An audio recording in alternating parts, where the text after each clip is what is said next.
used to do understanding the basic concepts of disaster risk management. Right? The basic concepts of disaster risk management.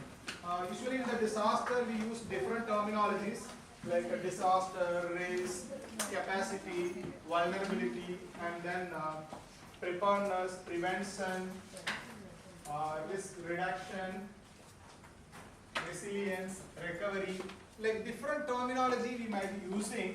So we need to understand first what it is that. So first we'll understand what is hazard, then we will discuss about disaster, then we can understand the difference between hazard and disaster. Right? Like this hazard is any process or activity or any phenomena that may cause for the loss of life, injury and health impact. That's what hazard. See, for example, there is a small mountain. On the top of the mountain, there is a stone. Just assume that the person who is standing there, when the stone fell down, it may cause, the person may get some injury, even he may lose his life, right? So it is called hazard. We'll come to your field related example. There is an Anganwadi center. When a child from the Anganwadi center just is going for a washroom, while going there, she fell down and she got some injury. So it's called hazard. Even she may, the hand may be broken. There may be a fracture. Sometime, unfortunately, she may lose her life also. Then it is called just hazard. Now, let us discuss what is disaster. Tell me, what do you mean by disaster? Since you all might have experienced a lot of disasters. Let us understand what is disaster. Due to the hazardous event where there is a serious disruption of functions of the society or a community. Disruption of functions of the society or community. Do you understand the meaning? For example, there is a flood. Before flood, we were regularly going to your work. You are doing all your household work, you are going to your field and doing all your professional work. The children were going to school, your husband may be going to an office. This is our routine life. Right? But when flood comes, after that, because of the flood, if your routine life is being disrupted, then it is called a disaster. So because of the hazardous event, when your routine life, your day-to-day life is being disrupted and you are seeking help from outside, then only it is a disaster. Is it clear now? Now, let me explain the difference between hazard and disaster.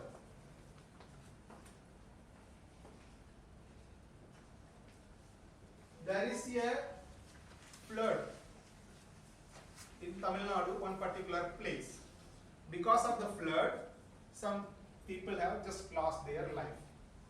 Some people got some injury. It is just hazard. But at the same time, the flood happened in the Chennai city. So because of the flood, everyone was stuck in their home. Even they were not, in 2019 flood, you might remember, they were not able to come out of their home. They were looking for food from their terrace. Who will provide a food? They were not able to go to school. They were not able to go to their office.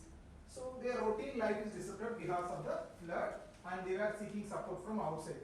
The entire country is going there and helping them. So that situation is called disaster. Hope you understand the difference between the hazard and disaster. Of course, the flood comes. Because of the flood, some people may die or may not die. They may not get any injury, or there may not be a damage also. There may be a damage also. If it happens, just it is a hazard. But because of that particular flood, when the entire community's routine life is disrupted and they are seeking help from outside, then it is become a disaster. Otherwise, it's not a disaster. Just it is a hazard. Clear? For example, there is a earthquake in a Thar desert. So when there is a earthquake at Thar desert in a 7.2 Richter scale, what happens there?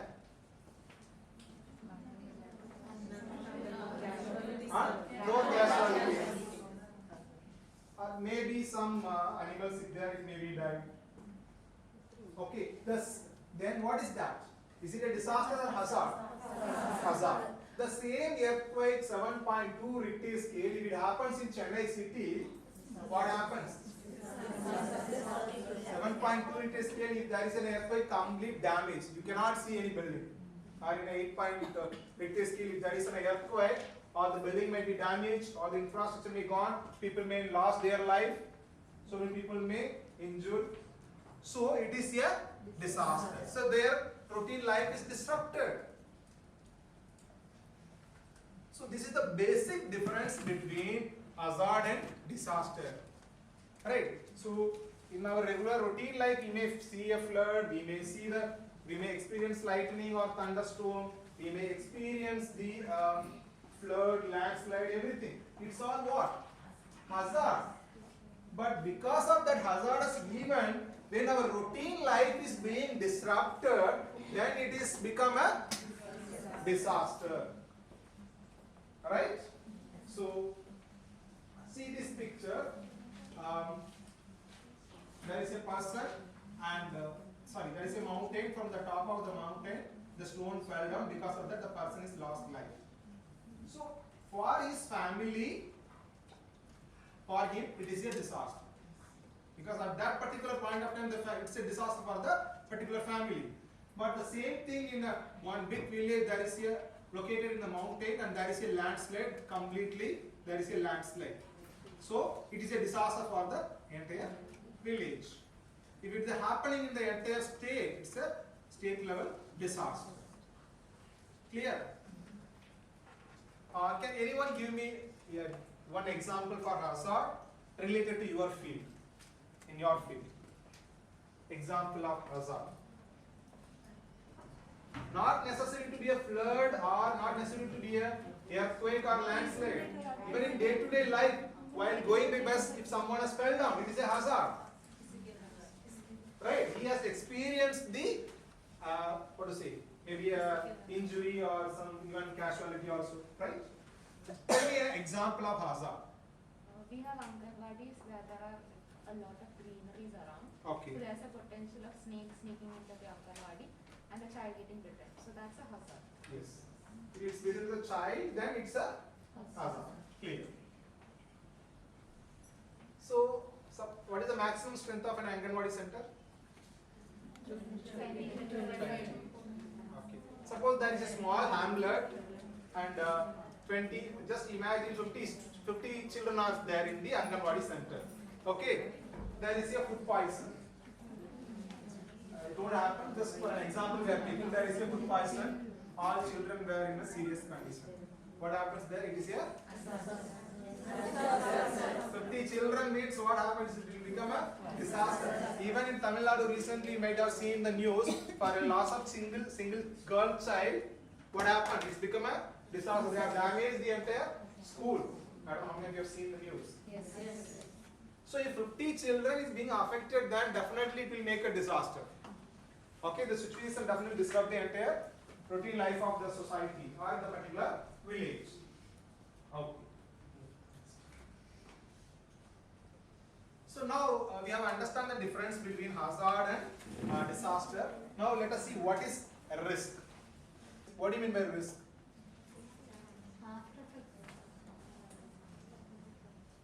Louder. Potential danger to one's life. Sorry? Potential danger towards life. Okay. Any other? What do you mean by risk? Possibility of a danger. Possibility of a danger. Okay. Any other? Can you give me? Yeah. We know something dangerous is going to happen, but we take this. Okay. We know something is going to happen, and even though we are doing, we know We next. are going to attempt to save the people or something. If it is We know next 5 days he is going to bore us, even though we are sitting here. Is it so? then you are taking a risk. You have taken a risk or not? No. Okay. If no, then I am happy. Anything else? What do you mean by risk? A warning that we have to take precaution. Sorry? A warning that we have to take precaution. Okay, it's a warning to take a precautions. Okay. Any other? What do you mean by risk? Risk is a potential to cause harm. to life. Potential. Yeah. The right words he has used. Okay. Next, Ranjanji. So, disaster risk is the potential loss of life, injury, or destroy damaging the assets.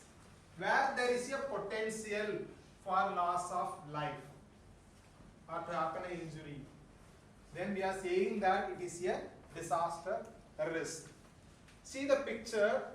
There is a mountain. On the top of the mountain there is a stone, and the person who is standing below is in the risk, because we know the stone may fall down at any time.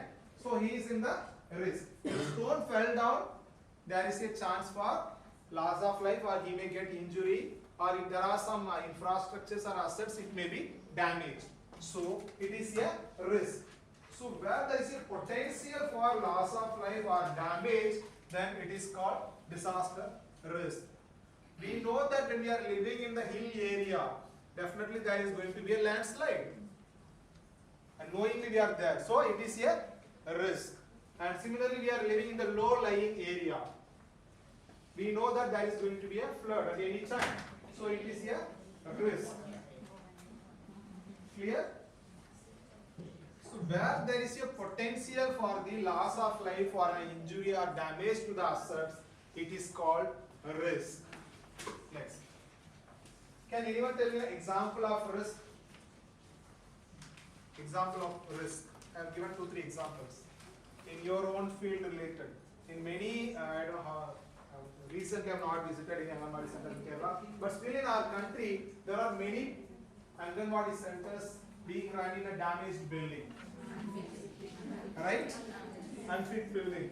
Where there is not suitable, the building is not suitable to be an Anganwadi center. So that is a risk. And in many places, the Anganwadi centers may be constructed nearby the water stream, or nearby a river, isn't it? Or nearby the 4 lanes, or nearby the main roads. It's all risk. Okay. So, yes. Next. The next term is vulnerability. Okay. So it may be a new word to the many people. Let us try to understand what is vulnerability. The conditions determined by physical, socio-economic and environmental factors which increase the impact. Which increase the impact. It may be a physical, socio or economic or environmental factors. Because of that, if the impact is high, then it is a vulnerable situation. I will give an example so that you can easily understand. I want 2 volunteers. I want 2 volunteers. Anybody? Just to do a small activity. Don't fear. What happened? Nobody is coming forward.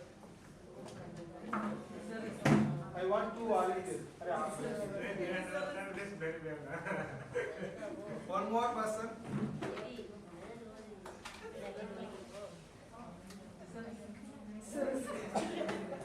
Nobody is ready to take a risk. It's not a risk, it's a very simple activity. Come back. Yeah, I'll give a risk. Yeah, definitely there is some risk in this activity. Okay, come. Now, both of you come forward. You stand this side, you now be here. Please stand here. Now you are 100% genuine. Okay, just assume that you are a blind person. Close your eyes. Okay, what you need to do? After I say start, you have to go till the door, you have to touch the door and come back. Okay, someone take a stopwatch. Stopwatch, take your mobile watch and on the stopwatch. See how many seconds is taking for this activity. Take someone on your stopwatch. Okay, I will do that. no problem. Okay. You should not open your eyes. Okay, no hurry, but just you have to go and touch the door and you have to back here. But be careful, safety is most important. Otherwise, I can't go back. Okay, start. Oh, you just wait.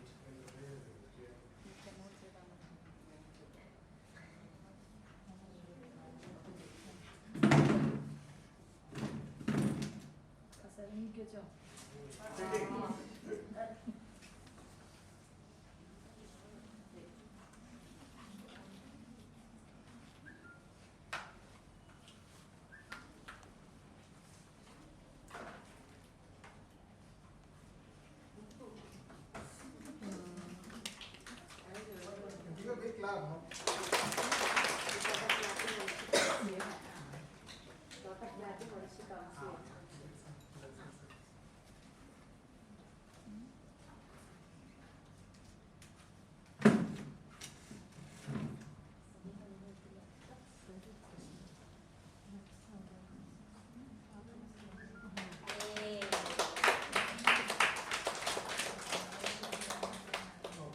Thank you. So see, it took 1 minute 5 seconds. Okay? Now you come here. The same activity now. So you go and touch and back. Stop. Come. You are a normal person, I didn't say. Okay. You are a normal human being. Just go and touch and back. Let's see.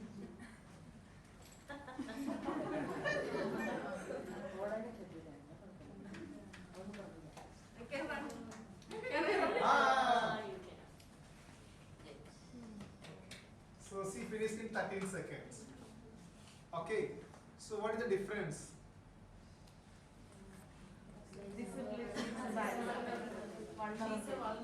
Who is vulnerable here? Blind person. Right? What is this? A physical vulnerability. Right. So what happens when she was going? She was sitting on the chair. She was taking a lot of time. But she was just going casually and finished it. Right. Assume both are here. There is a earthquake.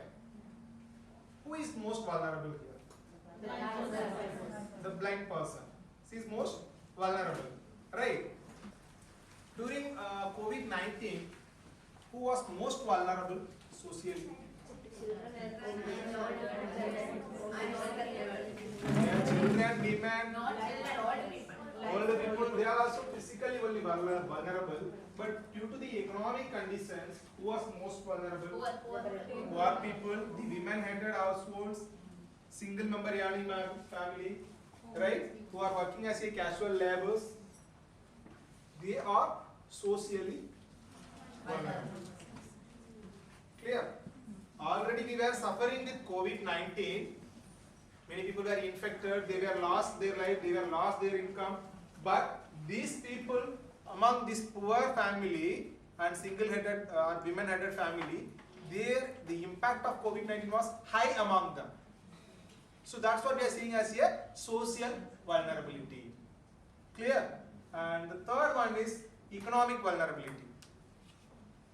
Economic vulnerability is if we are not able to buy a mask due to lack of money, and if we are not able to buy a sanitizer, then we are economically vulnerable. Because when we are not able to use mask or sanitizer, the risk is high, the impact is high. So that's what we are saying as a economic vulnerability. Is it clear? You are living in a flood-prone area, but you are not having a life jacket because of your economic conditions. You are living in a poor, means kacha house, with mud house or thatched roof, and you don't have a boat because of your economic conditions. If the flood comes, what happens? The impact will be high. So that's what we are saying as a economic vulnerability. So when there is a disaster because of physical, socio and economic conditions, the impact may be high. So that's what we are saying as a vulnerability. And the fourth one is environmental factors. And you are living in the low lying area. You are living in the nearby river bund. You are living in the hill area. So there is a chance for a landslide. Because of your environmental situation, the impact will be high compared to the normal other people who are living in the normal place. Is it clear? See that picture. Just imagine the same exercise which you have done. One person who is standing there, just you can assume that he is differently able. And there is another human being. Both are standing there. When the stone fell down, who is most vulnerable there? Why? Huh? He may not be able to run fast when the stone fell down. But the normal human being, he may run quickly. He may evacuate himself quickly. So the impact will be more among the differently able person. So he is most vulnerable. So similarly during COVID-19, who was most vulnerable for a COVID-19 I am saying? Women, pregnant women, old age people, children, and also the people with comorbidity. Person with comorbidity issues. Right? They were highly vulnerable. Of course, children were not vulnerable, but why we are saying them as a vulnerable? If they infected, it will be risk for them. But though the children were not faced of COVID-19, but they were also highly vulnerable. Next. So, exposure is nothing like having an experience of the disasters. Like it is in a situation of people, infrastructure, housing, for instance, and it's all located in the hazard-prone area. If you are living in the hazard-prone area, then you are having an exposure, which means you are living in the hill area. You may have an exposure to the landslide, and you are living in the river bund or in a low-lying area. You may have an exposure to the flood. You may be living in the deep forest area. You may have an exposure to the lightning. Alright? So, exposure is like having an experience of different hazards. Next. Okay. What do you mean by capacity? Anyone? Don't read that. Whatever comes to your mind, you can tell. Feeling sleepy? Huh? If you feel sleepy, tell me, I'll give some exercise. What do you mean by capacity? Tell me. One by one. Ability to do something. Anything else? Okay, ability to cope with the disasters. Anything? Any other? What do you mean by capacity? What do you mean by capacity? Inner strength. Okay, strength. Capability. Okay. Resources to? Okay, resources to protect ourselves from the disasters or escape from the disaster. That's what the words use. Okay. What else? Any idea? What do you mean by capacity? Taking risk. Huh? Sitting in your class itself, you are taking a risk, sir. Okay. So, here the capacity refers to strength, attributes, and resources available within the community or an organization or an individual or in a society. Three terms you need to remember: strength, attributes, and resources. Nalla photo iduppa. So, strength, attributes, and resources. We'll just take a strength first. Strength is related to the skills. Suppose I am having a first aid skill. I know swimming, I know cycling, I know tree climbing. It's all strength, it's all skill which helps me to reduce my disaster risk. Clear? So strength means it's all related to the skills. Second one, attributes. It's a knowledge. I know what are the do's and don'ts during COVID-19. I know the do's and don'ts of earthquake. I know the do's and don'ts of landslide. I know the do's and don'ts or what to do, what should not do at the time of lightning, then it is I'm having the knowledge. That is also a capacity for me. Giving first aid. Yes, if I know, if I'm having a first aid skill, that is my capacity. And resources. I'm having a mask. I'm having a sanitizer. I'm having a life jacket. I'm having a fire extinguisher. It's all resources. So all these are called capacity. So the capacity always reduce the risk. Okay? Capacity helps to reduce the risk and it strengthen our resilience. We'll understand what is the word called resilience later, then you will understand. Okay? So now we are discussing about the capacity. So capacity always helps to reduce risk. So capacity, because this is most important thing, capacity helps to reduce our risk. We have seen strength, attributes and resources. I have given the examples also. It's most important, so we will discuss more in detail. We have discussed for individuals. Now, you might have visited many theaters or malls. You may have seen the evacuation plan or evacuation map, and there may be a fire extinguisher, right? So it's all capacity for the particular institution or an organization, which will helps to reduce the risk. Suppose there is a village flood-prone area, located in a flood-prone area, and if that particular village is having a big tank or a canal, then it is capacity for the particular village to reduce the flood risk.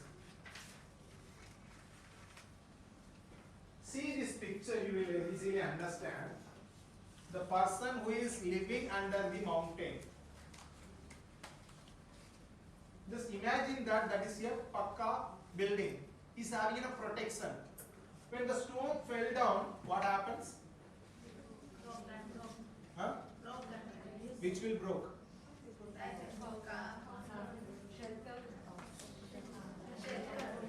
I am saying it is a pakka building. Suppose just imagine that there is no pakka building, just he is standing there. When the stone fell down, what happens?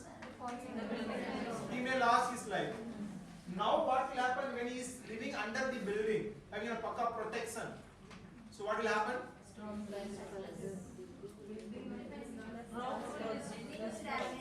Huh? Anyone speak clearly? Okay, stone will broke, huh?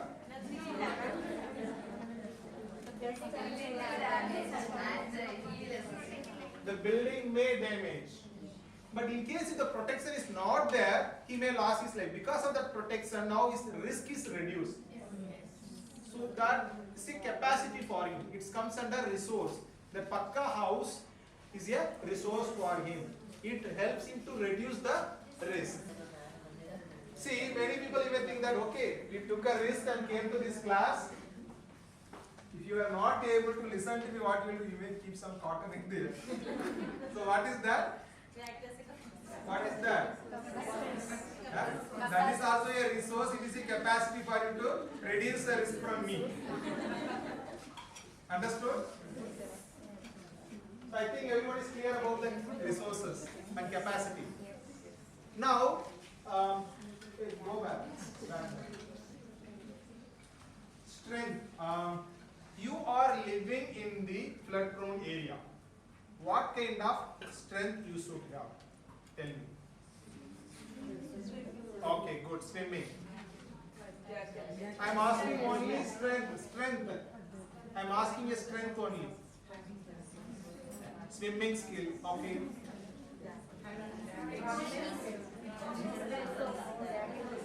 Be clear, louder. Huh? I am asking about only strength. I am not asking entire capacity. You are living in a flood-prone area, and what kind of strength you should have? Swimming skill, one is clear.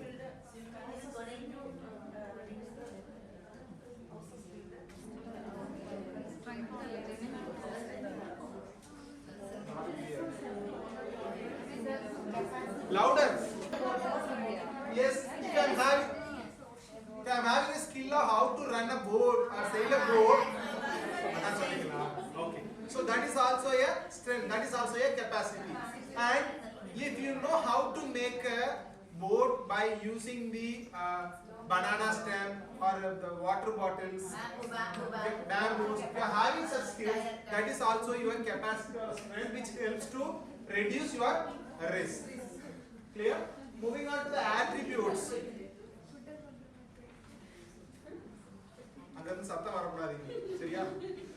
So, attributes. What, the same situation you are living in the flood prone area, what kind of attributes you should have? Yeah. What kind of knowledge you should have? Climate changes locally. Okay, ability to predict the climate change. Okay, somehow, okay. Yeah. Knowledge about relief camps, where are the nearby relief camps, okay. Where the rescue team is located, the contact number of rescue teams. Then? First aid kit, materials, No. List of items to be in the first aid kit. Knowledge. Knowledge, I am asking about attributes. What kind of knowledge you should have when you are living in the flood prone area?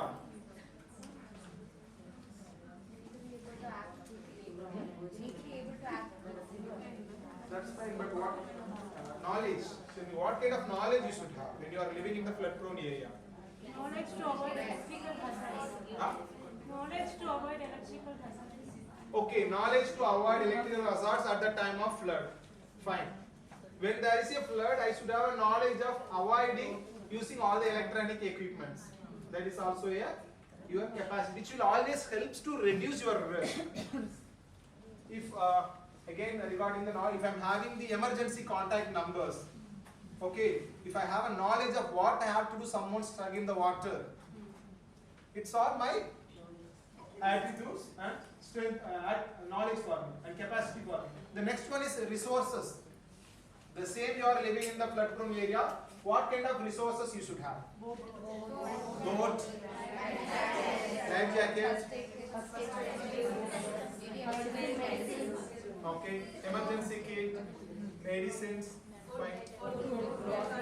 Clear. So all this comes under capacity. So whenever we are in the risk situation, always capacity helps us to reduce our risk. Just try to relate with your own profession. You might have seen a lot of Anganwadi centers in the risk. Identify what kind of risk they are facing, what kind of capacity they should have. Suppose your Anganwadi center is located in a nearby river or in the nearby main road. What kind of resources they should have, what kind of capacity they should have to reduce the risk. We have to think. Yes, compound wall is also a resource. And if your Anganwadi center is nearby river, you should have a life jacket also. And all Anganwadi centers should have a fire extinguisher also. Clear? Yes. Is it possible, you are thinking?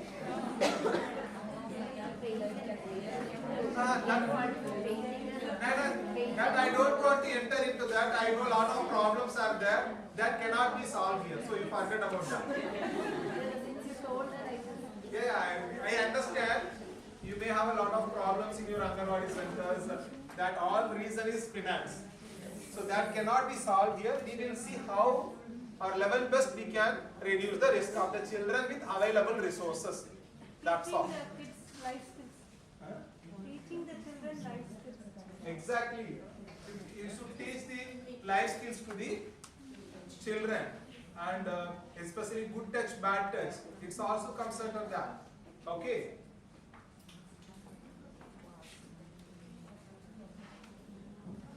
Suppose you are driving a bike. You are wearing a helmet. What is that? Huh? Protection. Relate with disaster management. What is that? You are wearing a helmet. Saves life. Prevent the damage, okay, but I am still in the previous slide. You are seeing the current slide and relating with that, okay. That is also a resource for you.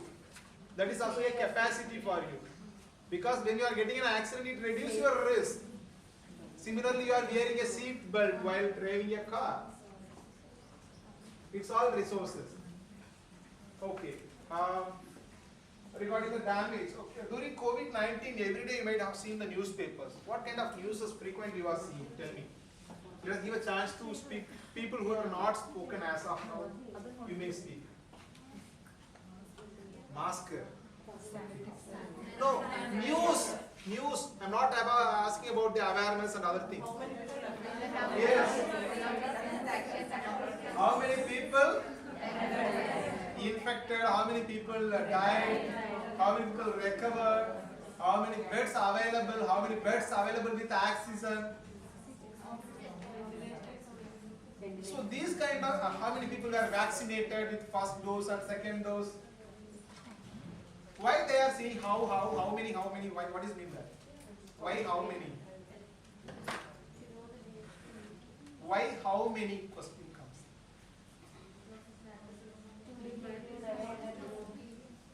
Okay, I will come to the point. Whenever there is a disaster, the impact is being measured in terms of numbers or in a physical units or in a quantitative way, which helps to plan for the recovery. If you don't know how many people have died or how many people have lost their life or how many got injury, then you may not be able to plan for the recovery if you don't have a numbers. Suppose you are a supervisor of an Anganwadi center. You are how many Anganwadi centers are under the control of one supervisor? Number varies. Approximately minimum 10. I understand your workload. I understand. Okay. You stand up, second row, second person or third person. Anyone stand up. Among four of you, any one person stand. 20. Okay. Suppose there is a flood. You are asked to give a report. Who is your reporting officer? CDPO. Your CDPO is asking, give me a report about this flood impact on your Anganwadi centers. What report he will give? Silence, listen there. How many Anganwadis will affect that problem? Will affect? Affected that problem, like some buildings will damage. How many Anganwadi centers were damaged? If it is damaged, how many Anganwadi centers are partially damaged? How many Anganwadi centers are fully damaged? If you have how many tables, if there is a table, chairs, how many things were damaged? If there is a cooking materials or cylinders, how many things were missed? How many children were affected? How many Anganwadi workers were being affected? Including everything. So, okay, fine. So overall what we are trying to understand from this is the disaster impact has been measured in terms of physical units or in numbers. Alright? That always helps to plan further. Unless if you don't know how many buildings were damaged or how many kilometers of roads were damaged or how many electric poles were fell down, you cannot plan. You don't know how much money is required. If you don't know how many families were affected, you may not be able to plan for how many relief camps are required or how much rice bags are required for them. So that's the reason always the disaster impact has been measured in terms of numbers. Even in that number itself, we have to give a particulars. If just we are taking damaged means partially damaged how many, fully damaged how many, completely damaged how many. So everything we need to give in a detail. Okay? Yeah, move on to the next. So this is another thing. Disaster management is the right word or disaster risk management is the right term. Which is right? Disaster risk management. Right? Why? Huh? Why disaster risk management is the right one? So the disaster risk management is the right one. Why I am saying? before this 2005 Disaster Management Act, we were doing just disaster management. Whenever there is a disaster, we just help the people who are affected. We are providing food, we were provided clothes or materials, whatever they require after disaster. But after this Disaster Management Act 2005, now we are managing the risk. Means before disaster comes, we are preparing ourselves. We are thinking about prevention. We are thinking about reducing the risk. So we are doing a holistic approach, starting from the preparing from and preparation to the recovering from the disaster. So we are managing the entire risk, not just disaster alone. So the disaster risk management is the right term which we need to use. That's what we are doing now. So here see the formula.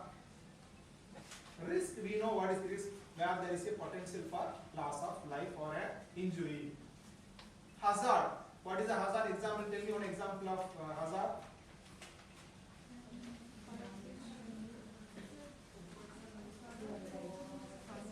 Your Anganwadi center is located in the hilly area where there is a chance for landslide. It is a hazard. Okay. Vulnerability. They all are children. If something happens, they don't know what to do. All are since children. And exposure.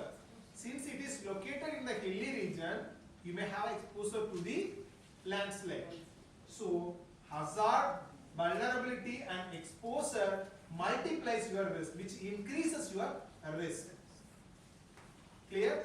Where there is a hazard and where the vulnerable people, when you are having an exposure, all these three together always multiplies your risk.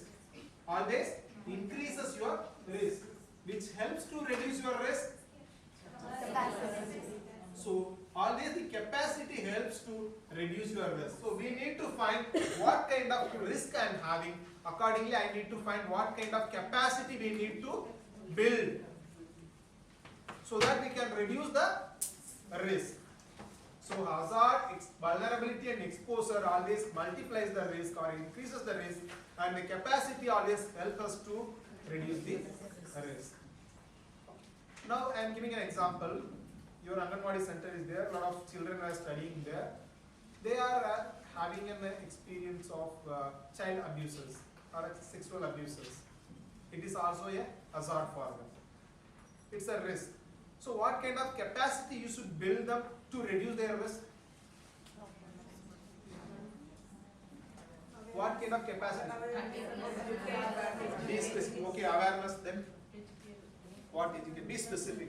What you have to do exactly to. Awareness classes. Huh? Conducting awareness classes for parents. Proper sensitivity. Ascertain a skill. Okay, okay. All are right, but still I want to be specific. You need to create awareness among the children about the good touch and bad touch. Is it alone enough? No. Of course it will reduce the risk. What else you have to do? This is the risk they are being facing. Teach them about the supporting system. Sorry? Teach them about the supporting system. Okay, good. What else? We also need to educate them about the supporting systems are available if they experience such things. What else you have to do? That also helps to reduce the risk. Just I know what. How to react. Self-defense on that situation. How to react. Okay, how to react to the situation. Self-defense. Okay. So one is now I know what the do's, what is good touch and bad touch. That also helps me to reduce the risk. And now I also know what are the supporting mechanism available. That also helps the risk. But in between there is a gap. What is that? I know. Communicate. Okay, you are right, but use the proper term. You are right. How to communicate. Reporting. Huh? How to communicate it. How to communicate? Okay, you are all right, but you came to the point. But what is exactly you are saying? Not reacting. Reporting to the people or your parents. If I have experienced such bad touch, I also should capable or I also should know that I have to immediately report to either my teacher or my parent or to the supporting system. There is a gap, isn't it? One is we are not aware of it. Now you have created awareness to reduce the risk. Second, you have created a supporting mechanism also. but they should ready to report. Still many parents are not willing to report. Even the child may come and share with the parents. Isn't it? So that is also an important role. So we need to always think how to reduce the risk by building the capacity. So here you have to apply what kind of strength I have to make, or what kind of the self-defense. What is that? Self-defense is a strength, isn't it? And knowledge, good touch, bad touch is here. Knowledge, resources, like supporting mechanisms. You should have a counseling center, or you should have a reporting child protection officer, or a police station which is available. It's all resources, which all helps to reduce the risk. So we may teach in a general perspective of disaster risk management. You need to think with your own field related what kind of risk they are facing and how we need to build their capacity, how do we need to reduce their risk. Next. Any idea what do you mean by prevention? Stopping something? Okay. Louder, huh? Precautions. Okay. Huh? To be taken. All the strategies to be taken. Okay. Okay. Any other?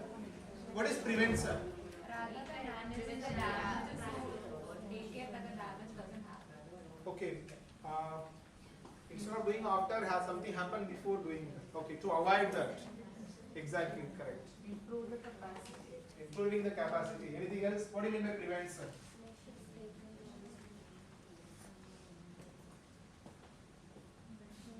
Same exercise now we'll do. One more volunteer. One volunteer. Anybody?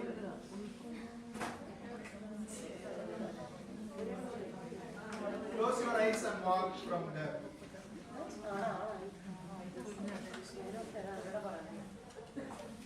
Okay. Close your eyes. Attention. Start. Walk. Fast. Fast. March fast. Fast. Fast. Fast. Fast. Fast. No, you are not. Okay. Stop. Stop. Now, when she was walking, she hit with that. Okay. Just removing this chair. Now you walk from there.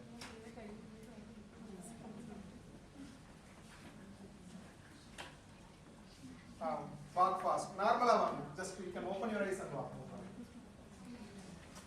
Now there is no risk. Before that there was okay. Stop. You can go outside. Before that there was a chair. Now what I have done? I have removed that chair. Now when she was walking, was there any risk? No. So what is meant by prevention?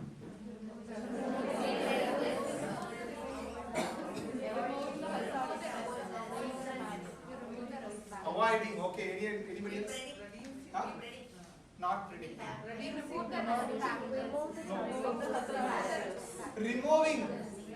Removing the risk is called prevention. Clear? Next.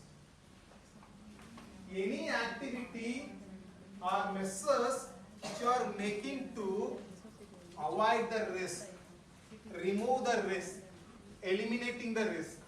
Three terms I have used. Avoiding risk, eliminating risk, removing the risk. For these three things, whatever you are doing, that is called prevention. Is it clear? So, removing, avoiding, eliminating the risk is called prevention. For that you may do anything. A process or activity or a phenomena which helps to remove the risk, eliminate the risk or avoid the risk, then it is called prevention. Clear? See that picture. The person who is standing below the mountain and the chain which holds the stone, that is called prevention. Why? Now the stone will not fall down. The risk is completely removed. Suppose I am speaking too much, you are not able to listen, just you are going out of the class. That is, you are preventing yourself from my session. Tonight itself, without informing anybody, you are packing everything and going back to your home.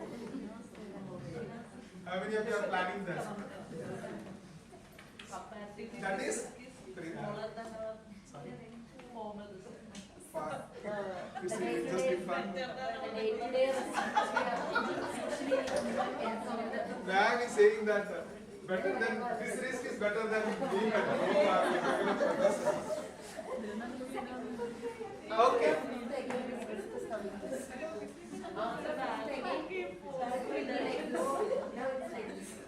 Okay. So the chain which holds that stone, that process of the activity is called prevention. When it holds, the stone will not fall down. The risk of the person who is standing below the mountain is completely removed. So any activity or any process or a phenomenon which you are doing to remove or eliminate or completely eradicate the risk, then it is called prevention. Clear? So, example, there is a flood prone area. When you are constructing a dam, because of the dam, now the flood risk is completely removed. So it is a prevention mechanism. Now come to COVID-19. The vaccination is, okay, that we will discuss later on and discuss all the concepts so that it will be easy for you to understand. Next. Mitigation. Any idea what do you mean by mitigation? What do you mean by mitigation?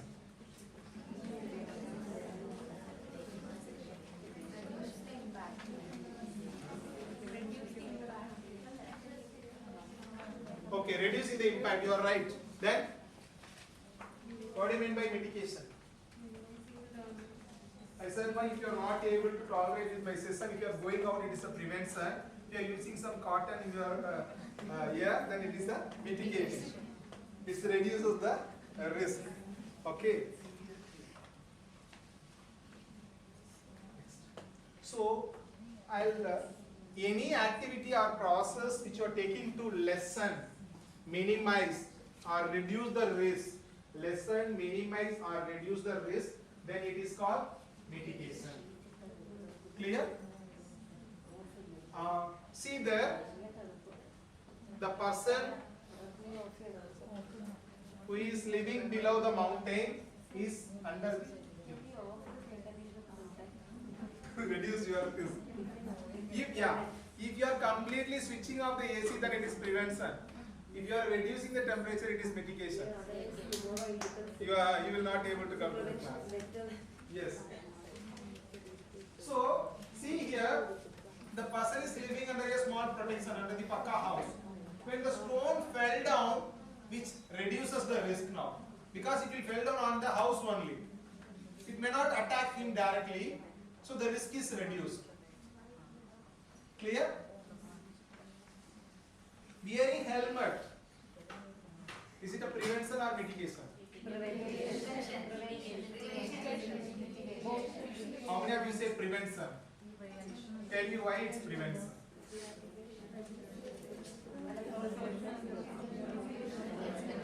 Why it is prevention? For it, louder.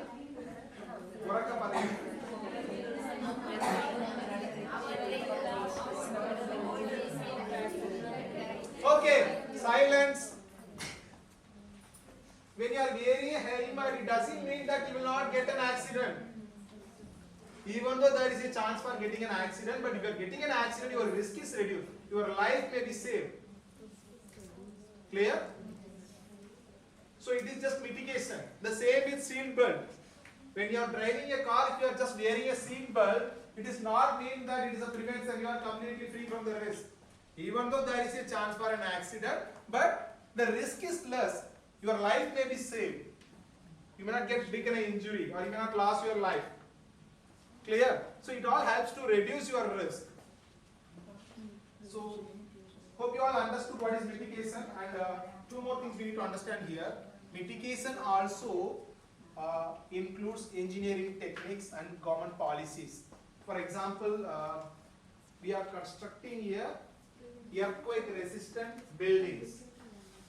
So when there is a earthquake, it does not mean that the earthquake will not come. Earthquake definitely will come, but when you are constructing a earthquake resistant building with engineering techniques, it helps to reduce your risk. When there is a earthquake, your building may be little bit damaged or may not be damaged, right?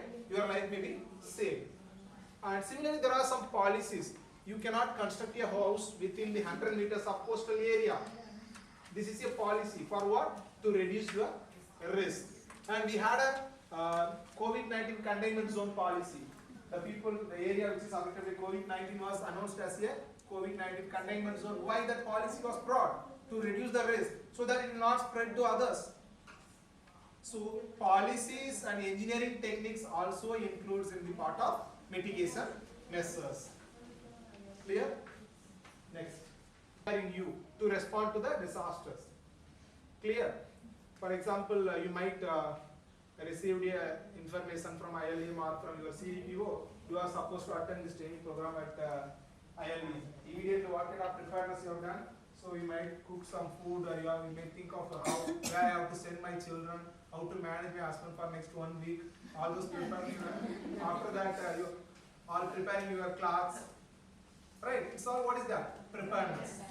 So to come here, you are doing a lot of preparedness. So before face the disaster, what kind of preparedness we are doing? What the government is doing? Usually, government agencies like NIDM or NDMA, SDMA, even ILDM or state disaster management authorities, they all were conducting a lot of training programs and capacity building activities as a part of preparedness, for preparing the society to respond to the disaster. When disaster comes, what you have to do? Clear? That's what called preparedness. So preparedness is being readiness, being ourselves ready to respond to the disasters. So I'm repeating, prevention is a process or phenomena or an activity which is completely removing, eliminating or avoiding the risk. Right? And mitigation, lessening, minimizing or reducing the risk. Preparedness is being readiness, being preparing ourselves, ready to respond. It's called preparedness. Now I'll give a situation. Listen carefully. Remember COVID-19 first lockdown. You are living in a COVID-19 containment zone. You are supposed to attend some important work outside. You are supposed to go outside for some important work. You cannot avoid.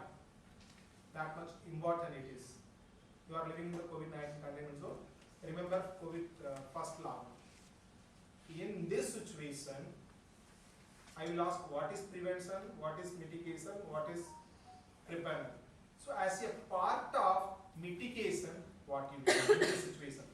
So be specific. After that I'll ask for prevention, I'll ask for preparedness also. Now tell me what you will do as a part of mitigation. You are living in the COVID-19 containment zone. You are supposed to go outside for some important work. As a part of mitigation, what you will do? Anyone be clear? Let us give a chance to the new people. As of now, who are not spoken, you may speak.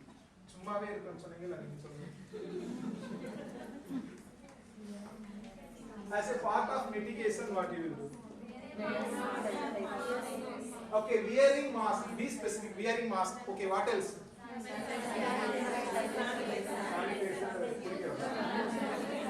Be specific, no? Using sanitizer. Okay.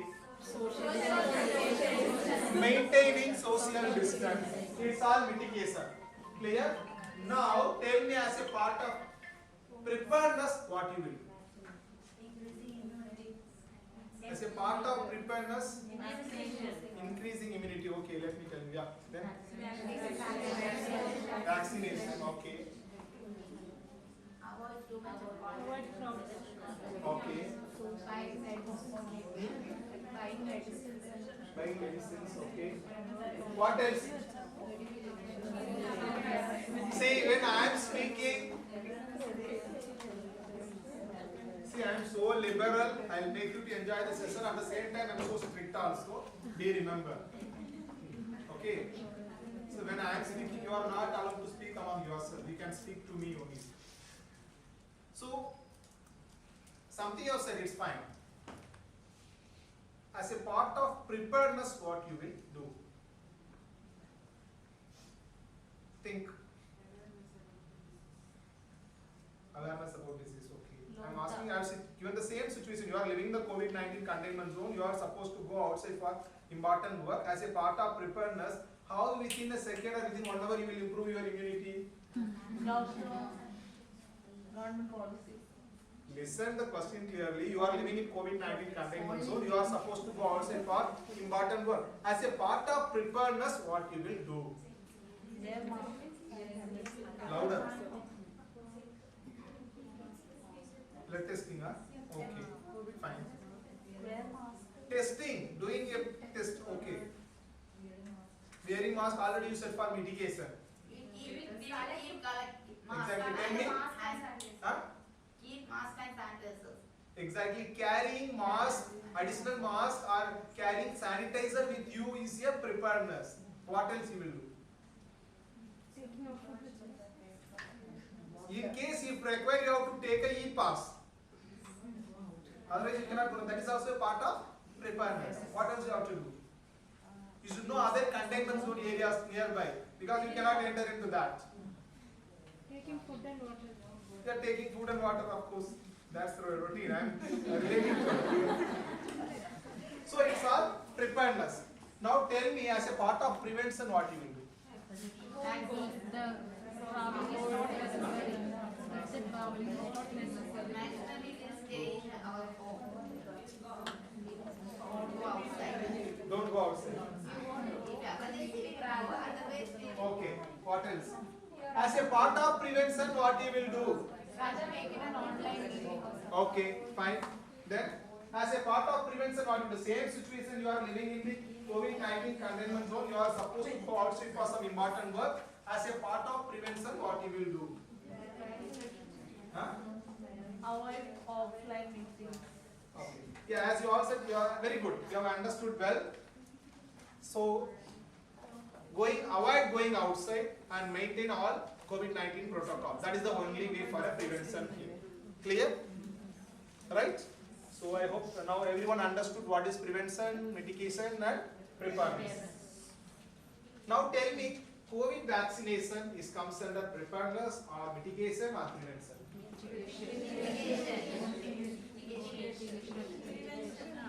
Prevention, raise your hand. What are saying prevention? Only one. Okay. Mitigation, raise your hand. Okay, down. Preparedness, raise your hand. Preparedness. So what is the truth? Ma'am, someone was saying it's a prevention. I am saying, okay, you are saying mitigation. She is saying prevention. Now tell me why it is not prevention. Tell me. People who all said it is a mitigation, only one person says it is a prevention. Now you convince her why it is not prevention. Some people will affect COVID after vaccination. I got 10 doses of vaccination. Correct. Correct. Then? Disease or Huh? What else? Yes, you rightly said after COVID-19 also you are infecting.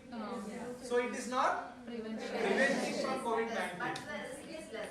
The impact is less. Exactly. What risk is less?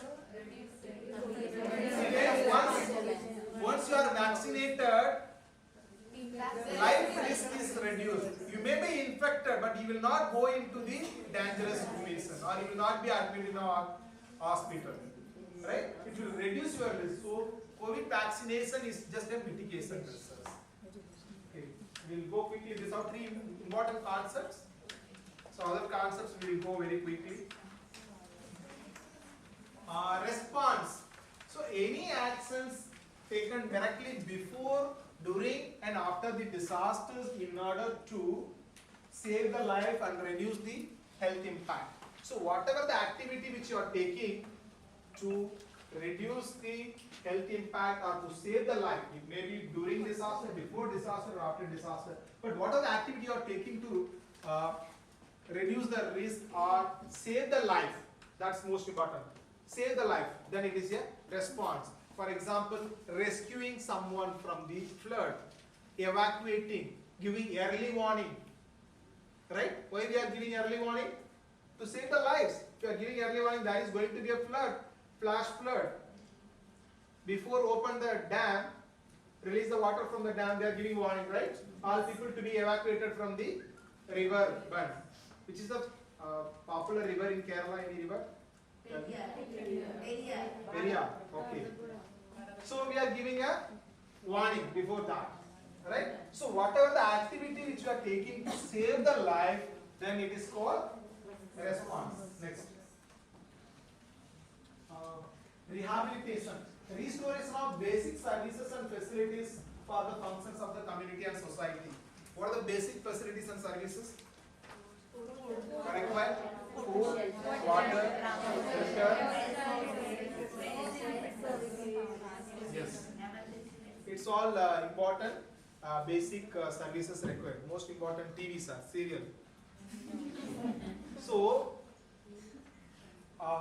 restoring the basic facilities like food, water, their health or shelters, electricity services, cable services, mobile services. So these are basic facilities and services. When we are restoring after the disaster, that particular process is called rehabilitation, right? Which always helps them to smoothly run their life. Next. I take care of this, check whether they have prepared a map for next India map. Okay. Recovery, restoring and improving the livelihoods, health as well as economy.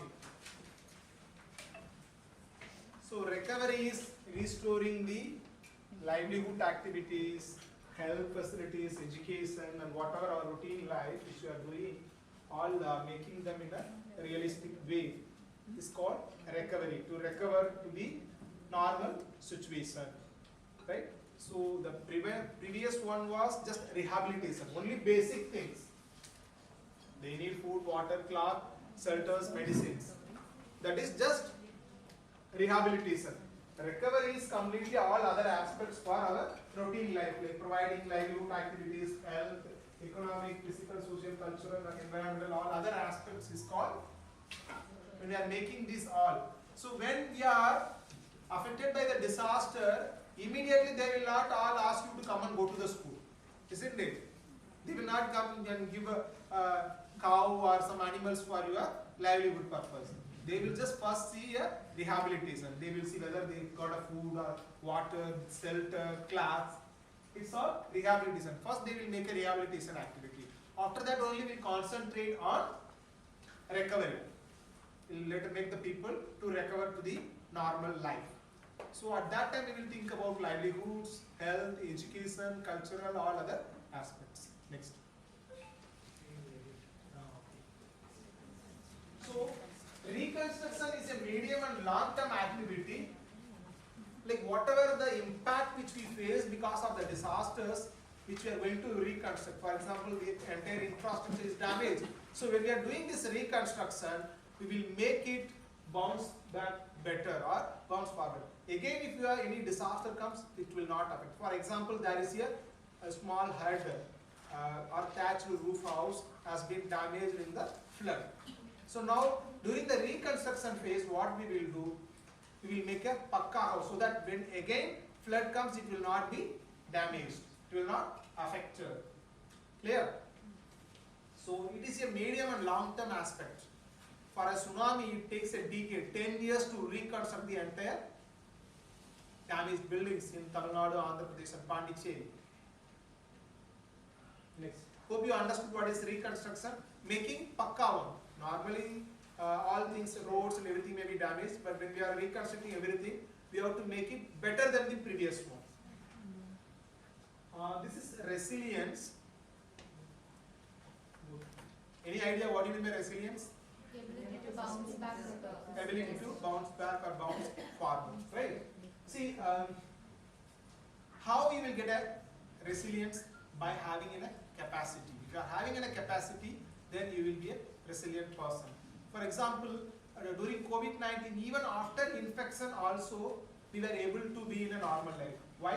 Because of our resilience. We are, Indian human beings are having a very immune body. Even after infection or infected from the COVID-19, they were able to do a normal work, routine life, right? So that is because of their resilience. So when you are building the capacity, you are promoting the resilience. You are strengthening your resilience. So there is a relationship between capacity and resilience. I can say that Odisha is one of the resilient state because every year they used to face 3-4 cyclones. Even after that, the next day they could able to open their schools. They will go to the schools and Anganwadi center. Everything will be normal because of their capacity, because of their resilience. So the capacity helps to reduce the risk, and when you are building the capacity, you are also promoting the resilience. Resilience means it's like a bounce back, coming to the normal situation immediately. For example, if you are having a spring pen, spring push jump, right? When you are pushing that,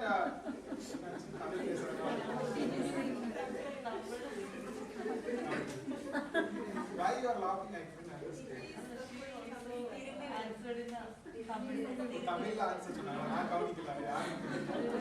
Okay, so when you are pushing that spring, as much you are pushing, it will jump. So the same way when disaster hits us, the same speed we have to recover ourselves. We have to be resilient. Okay, that's what we are saying at us here. So as of now, we have discussed what is disaster, hazard, difference between hazard and disaster, what is disaster risk, vulnerability, damage, prevention, mitigation, preparedness, response, rehabilitation, recovery, resilience, reconstruction. Okay?